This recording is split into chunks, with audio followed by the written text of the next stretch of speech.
Akashvani FM rainbow ಕೇಳ್ತಾ ಇದ್ದೀರಿ. ಯಾರೆಲ್ಲ ಕೂಡ ಸರಿಯಾದಂಥ ಉತ್ತರ ಕೊಟ್ಟಿದ್ದಾರೆ ಅಂದರೆ ಶ್ರೀನಿವಾಸ್, ಹಾಗೆ ಜಗದಂಬ, ಸುಧಾ ನಾರಾಯಣ್, ಬಾಬಾ ಕಲ್ಯಾಣ್, ವರ್ಷ ಮತ್ತು ಸುಬ್ರಹ್ಮಣ್ಯ, ಶಾನು ಬೋಗರ್, ಗೀತಾ ಜೋಶಿ, ಆಶಾ ಶ್ರೀನಿವಾಸ್ ಕುಟುಂಬದವರು.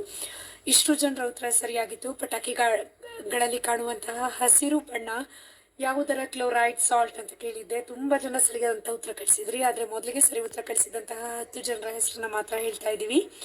ಸರಿಯಾದಂತಹ ಉತ್ತರ ಆಗಿತ್ತು ಬೇರಿಯಂ ಅನ್ನೋದು. ಬೇರಿಯಂ ಕ್ಲೋರೈಡ್ ಸಾಲ್ಟ್ ಏನಿದೆ ಅದು ಹಸಿರು ಬಣ್ಣಕ್ಕೆ ಕಾರಣ ಆಗುತ್ತೆ. ಇದಲ್ಲದೆ ಸ್ಟ್ರಾಂಟಿಯಂ ಕಾರ್ಬನೇಟ್ ಕೆಂಪು ಬಣ್ಣಕ್ಕೆ ಕಾರಣ ಆದರೆ ಕ್ಯಾಲ್ಸಿಯಂ ಕ್ಲೋರೈಡ್ ಕೇಸರಿ ಬಣ್ಣಕ್ಕೆ ಕಾರಣ ಆಗುತ್ತೆ. ಹಾಗೆ ಸೋಡಿಯಂ ನೈಟ್ರೇಟ್ನ ಹಳದಿ ಬಣ್ಣಕ್ಕೆ ಬಳಸ್ತಾರೆ. ಕಾಪರ್ ಕ್ಲೋರೈಡ್ನ ನೀಲಿ ಬಣ್ಣ ತರಿಸೋದಕ್ಕೆ ಬಳಸ್ತಾರೆ. ಇದು ಇವತ್ತಿನ ನಮ್ಮ ಹೊಂಬಿಸಿಲು ಕಾರ್ಯಕ್ರಮ. ಹೇಗನಿಸಿದ ಪ್ರಶ್ನೆಗಳು ಖಂಡಿತ ನಿಮ್ಮ ಮನಸ್ಸಿನ ಮಾತನ್ನ ನಮ್ಮ ಜೊತೆ ಹಂಚಿಕೊಳ್ಳಿ. ಇದೀಗ ಒಂದು ಹಾಡಿನ ನಂತರ ನಮ್ಮ ಪ್ರಶ್ನೋತ್ತರ ಕಂಟಿನ್ಯೂ ಆಗುತ್ತೆ.